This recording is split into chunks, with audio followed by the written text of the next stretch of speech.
வணக்கம். இன்னைக்கு நம்ம சேனல்ல லக்னம் எப்படி கண்டுபிடிக்கிறதுன்னு பார்ப்போம். வாங்க கட்டத்துக்குள்ள போகலாம். மேசம், ரிஷபம், மிதுனம்னு எழுதி வச்சிருக்குது பாருங்க. மேசம் வந்து சித்திரை மாதம், ரிஷபம் வந்து வைகாசி மாதம், மிதுனம் வந்து ஆனி மாதம், கடகம் வந்து ஆடி, ஆவணி, புரட்டாசி, ஐப்பசி, கார்த்திகை, மார்கழி, தை, மாசி, பங்குனி அப்படின்னு சொல்லிட்டு 12 ராசி கட்டத்துக்கும் 12 மாதம் வருது பாருங்க. இப்போ வந்து சித்திரை மாதம் வந்து சூரிய உதயம் வந்து சித்திரை மாதம் மேசத்தில் தான் இருக்கும். அதே மாதிரி வைகாசி மாதம் சூரிய உதயம் ரிஷபத்தில் தான் இருக்கும். அந்த மாதிரி 2 ஹவருக்கு ஒரு முறை லக்னம் மாறும். இப்போ சித்திரை மாதம் காலையில் 6 to 8 மேசன்னு போட்டிருக்குது பாருங்கள், அந்த இடத்துல இருக்கும் லக்னம்.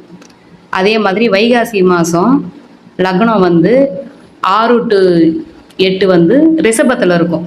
லக்னம் பிறக்கிறது வந்து எந்த மாதத்தில் வந்து சூரிய உதயம் இருக்கோ அந்த மாதத்தில் தான் பிறக்கும். ஆனி மாதம் வந்து 6 to 8 மிதுனத்தில் தான் லக்னம் பிறக்கும்.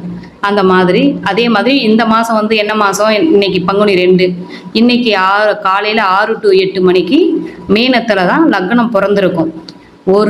ஒரு ராசியில் 2 மணி நேரம் இருக்கும் லக்னம். இப்போ இந்த காலையில் இன்னைக்கு பங்குனி மாதமா, மீனத்தில் காலையில் 6 to 8 லக்னம் பிறந்தது. மீனத்தில் லக்னம் பிறந்திருக்கும். 6 to 8 வரைக்கும் மீனத்தில் இருக்கும். 8 to 10 மேசத்துக்கு வந்திருக்கும். ரிஷபத்துக்கு வந்து 10 to 12 அந்த மாதிரி வரும். லக்னம் 2 மணி நேரத்தில் ஒரு கட்டத்தில் இருக்கும். இவ்வளோதான் கணக்கு. தேங்க்யூ.